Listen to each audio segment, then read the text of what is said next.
Ok, merci. Sikoyo,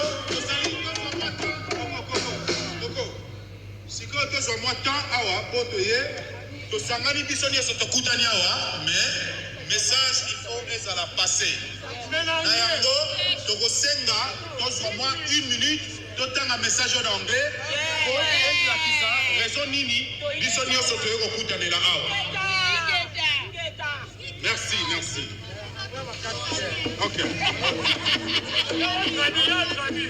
Okay. Merci. Thank you, everyone, for being here. Well, Your Excellency Prime Minister, we British citizens of Congolese origin come very respectfully under your high authority to submit to your concern regarding the situation in the eastern part of the Congo. It is an open secret that everyone knows that the assassination of 2 presidents of Rwanda and Burundi in 1994 in the beginning of the Rwanda genocide committed by the Rwandan. The international community, through Operation Turquoise and the supervision of France, had asked the Zairian governments to take into the Rwandan refugee, mainly Hutu, despite the reluctance of the Zairian government.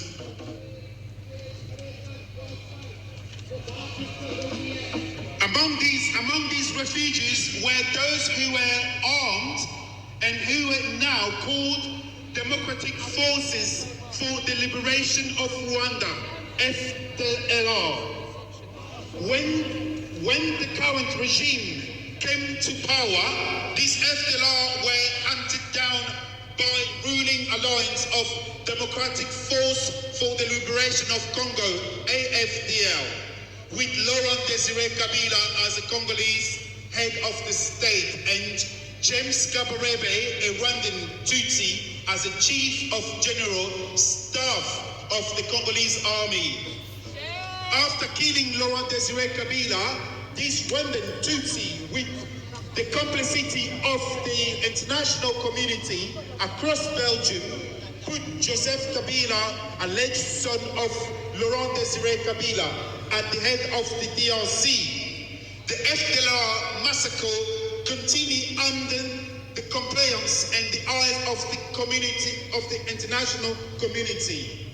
An entire Congolese dialogue was organized in South Africa under the supervision of the international community, where there was a transitional government under a presidency composed of four vice presidents, Joseph Kabila and 4 of the one that followed him, Abdoulaye Ndombasi Yerodia, Azarias Rubera, Jean-Pierre Bemba, and Alti Zaidi Ngoma.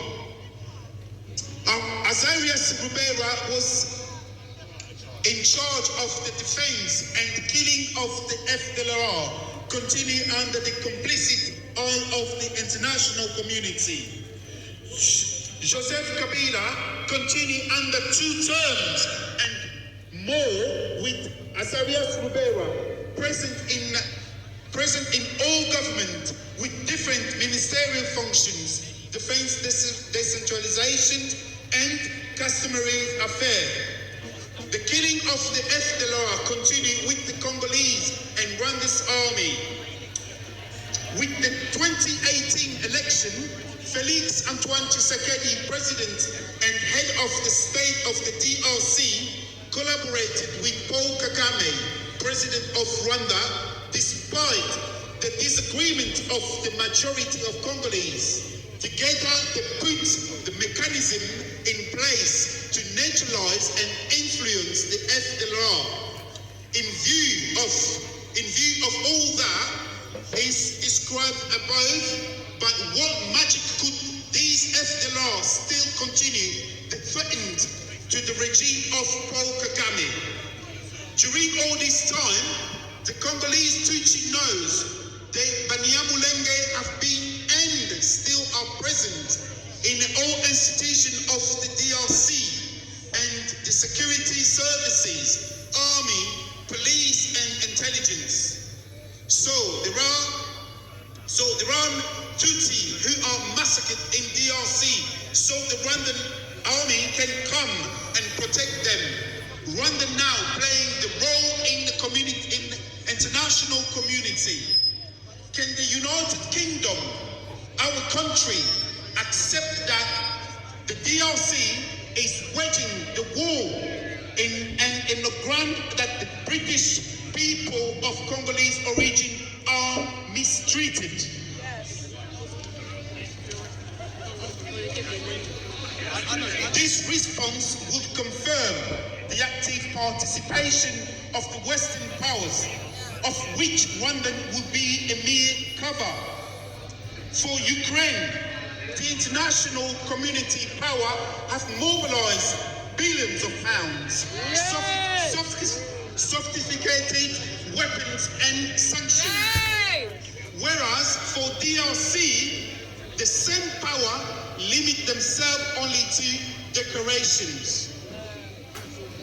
From all these above, we British Congolese of Congolese origin unconditionally support the government of His Majesty, the King Charles III, under his leadership of His Excellency Prime Minister Keir Starmer, and who has, one, cancelled mechanism of sending the discussed mechanism who had taken refuge in Rwanda to massacre the Congolese. Two, ask the bloodthirsty regime of Kagame to withdraw all his armed troops from the DRC or risk outline of budget and cut all the billions of dollars and other consequences. We welcome the statement of our country, the United Kingdom and the United Nations Special Section of Human Rights, and on Friday the 7th of 8, 2025. We would like this declaration to be transformed and into sanctions against the regime of President Paul Kagame. We ask very respectfully, in full respect of our law from our country, the United Kingdom, to use its veto into the Security Council to sanction the bloody regime of Paul Kagame and his M23 and all the auxiliaries. To strongly back the effort of the Southern Africa Development Community, SADC. We solemnly ask the country of origin, the DRC, to take all the necessary steps to become a full member of the Commonwealth. We Congolese in the United Kingdom, we thank everybody for his participation today. And then all I can say is to thank you from the deep bottom of our heart. And then we thank you again. Thank you. And if all of us can come this way.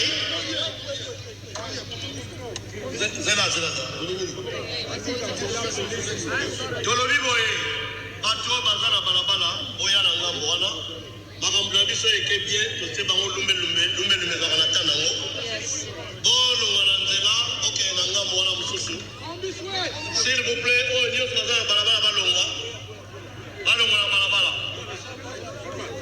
alors, na profite na lo baboye lisusu.